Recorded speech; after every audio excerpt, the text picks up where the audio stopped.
ओ बहिनी कता गएर तिमी यता आऊ त यता आऊ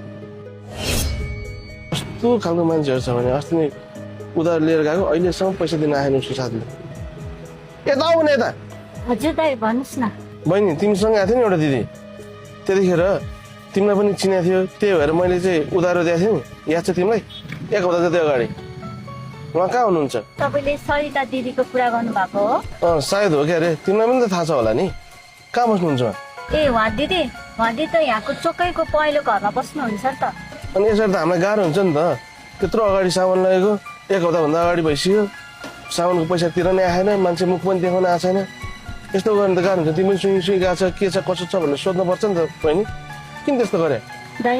उहाँ दिदीलाई त अहिले एकदम गाह्रो छ नि उहाँको श्रीमान एउटा बसको दुर्घटनामा बित्नु भयो घरमा पनि उहाँ एक्लै कमाउनु छ बालबच्चा पनि हेर्नु परेछ उहाँ दिदीलाई त एकदम गाह्रो छ दाइ आफ्नो छिमेकीहरूले पनि आफन्तहरूले पनि उहाँलाई एकदम हेला गर्नुहुन्छ उहाँलाई त अहिले घर चलाउन पनि एकदम गाह्रो भएको छ त्यही भएर होला दाइ ए हो र गाह्रो त अब छ नि त कहाँ बस्नुहुन्छ अरे उहाँ त्यही चोकैको पहिलो घरको तल्लोपट्टि बस्नुहुन्छ दाइ हेलो दिदी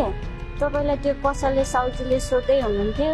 तपाईँले उधारो लाने दाइ क्या पसलको दाइ अनि सुन्नु न मैले त तपाईँ बस्ने ठेगाना पनि दिएको छु ल त्यो दाइलाई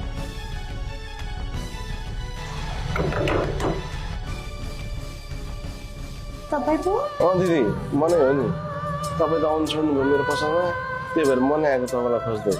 म आउँछु भन्ने सोचिरहेको थिएँ हजुरलाई पैसा दिन्छु भनेर भनिरहेको थिएँ टाइम मिलेकै थिएन मलाई माफ गरिदिनु ल हजुरले होइन तपाईँ अप्ठ्यारो मान्नु पर्दैन दिदी म तपाईँसँग अहिले पैसा लिन आएको होइन यो सामानहरू तपाईँको लागि लिएर आइदिएको थिएँ लाउनुहोस् दिदी यो तपाईँलाई होइन भाइ मलाई यत्रो सामान किन ल्याउनु पर्यो हजुरले दिदी मैले यो सामानको पैसा लिनु आएन नि तपाईँसँग यो त तपाईँलाई मैले एउटा भाइ जसरी लिएर आएको हो तपाईँले मलाई सामानहरू लिन आउँदाखेरि के भन्नुहुन्थ्यो भाइ भन्नुहुँदैन थियो त म पनि त तपाईँको एउटा भाइ जस्तो त हो नि तपाईँ अप्ठ्यारो नमान्नु तपाईँ पिर पनि गर्नु पर्दैन मैले यसको पैसा पनि लिनु लाग्यो होइन तपाईँलाई गाह्रो परेछ असिलो परेछ भनेर आफ्नै दिदी जस्तो सोचेर मैले चाहिँ एउटा भाइको नाताले तपाईँलाई लिएर आइदिएको दिदी यो सामान लिनुहोस् दिदी लिनुहोस् कि दिदी लाउनुहोस् लिनु अप्ठ्यारो नमान्नु दिदी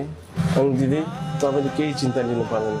जबसम्म म जिउँदो छु नि म तपाईँको चुलो कहिले पनि निभाइदिन्न मैले तपाईँमाथि कुनै गुण लगाइरहेको होइन